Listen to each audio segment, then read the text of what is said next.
Hello folks.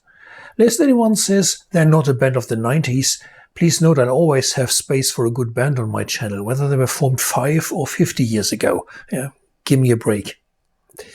Sledgehammer were formed in 1978 by singer and guitarist Mike Cook, bass player Terry Pearce and drummer Ken Revell. On October 21st that year, they played their first gig supporting Motorhead.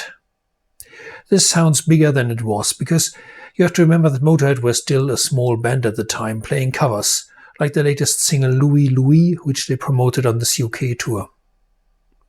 Anyhow, in '79, Sledgehammer published their first single with the song Sledgehammer on the A-side and Feel Good on the B-side.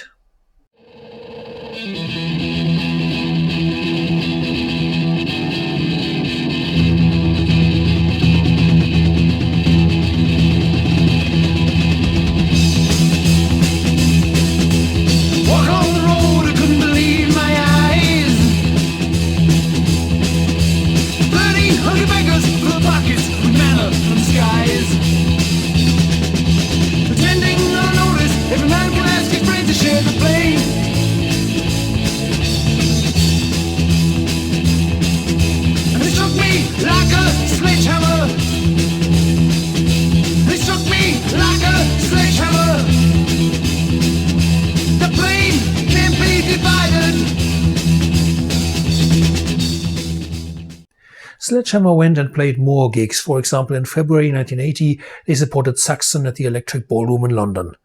That was the first time some songs from Wheels of Steel were played live. Some rare footage exists from another gig of those days where Sledgehammer were supporting Budgie.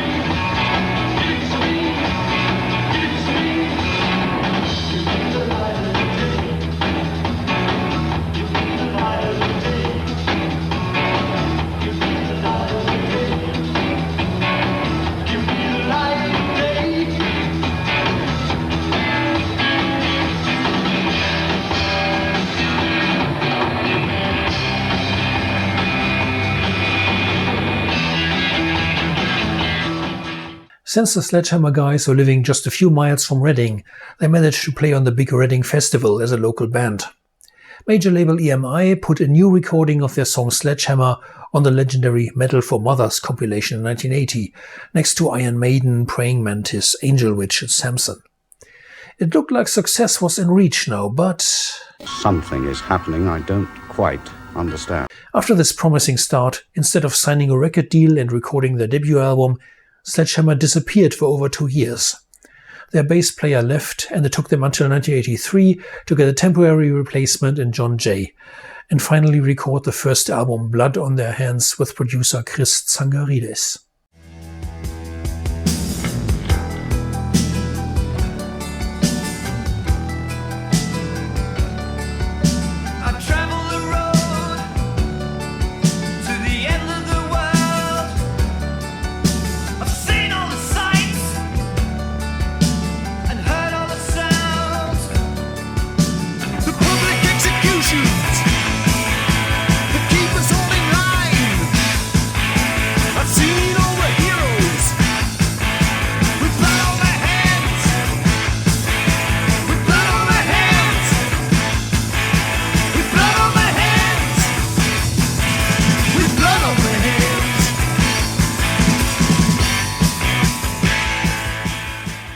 Being a very short LP at 7 songs 30 minutes, it was released by a small label from London and hardly distributed anywhere. It seems that the first pressing was even withdrawn, maybe due to the poor cover artwork. Then a second pressing with different cover came out looking even worse. It was not exactly a success story. In 1984, Mausoleum Records from Belgium picked up the rights and promised a proper re-release. Mausoleum were a good label at the time, working with bands like Ostrogoth, Killer, Crossfire, Warlock and Witchfind. They decided to add a second disc to the album, to make it more value for money. But also with this new edition of the album, simply retitled to Sledgehammer, something went wrong. Instead of Sledgehammer, you hear the band Quartz on the last track. All copies were mispressed, and a second pressing was never made. Apparently it was not a top-selling album on Mausoleum either.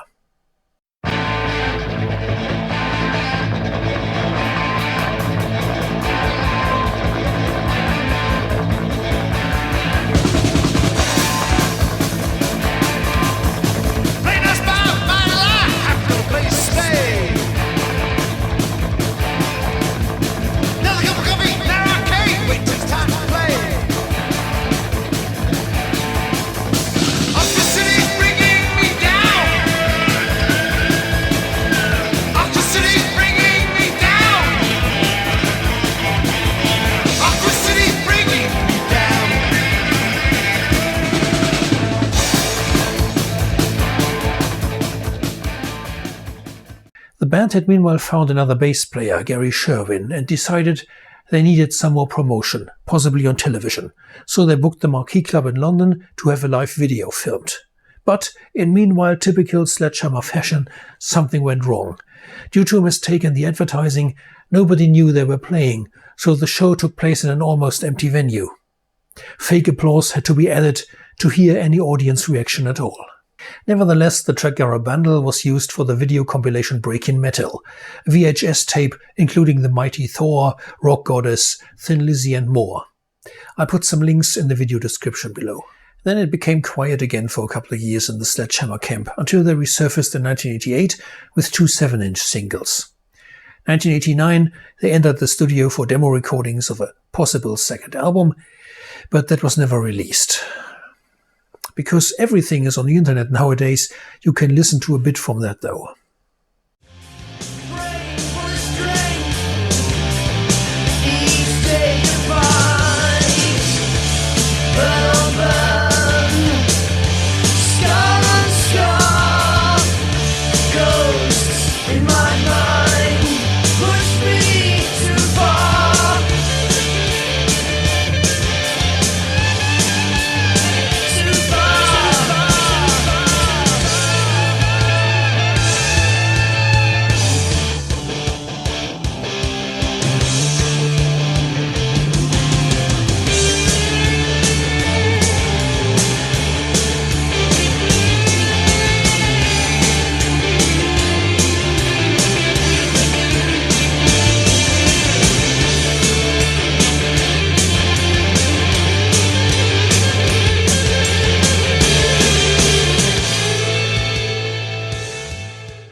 In 1990, the single version of Sledgehammer appeared on Lars Ulrich's great New Wave of British Heavy Metal compilation, but by this time the band had split finally.